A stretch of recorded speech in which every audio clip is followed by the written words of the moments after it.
দুনিয়ার কাজ কর্মে ব্যস্ত থাকতে থাকতে ইমানের চার্জ কমিয়া যায়, আমলের চার্জ দুর্বল হয়ে যায়, আমল করতে মনে চায় না, ইবাদত করতে মনে চায় না, নামাজের মধ্যে ভালো লাগে না, রোজা রাখতে পছন্দ হয় না, চোখের পানি শুকায়া যায়, জবানের জিকির বন্ধ হয়ে যায়, কলবের হালাত পরিবর্তন হয়ে যায়।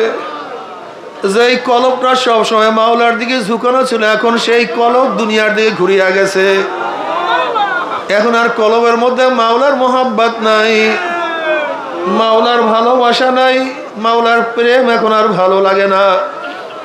চরমোনায় আসার পরে, আল্লাহ ওয়ালাদের সোহবতে থাকার পরে,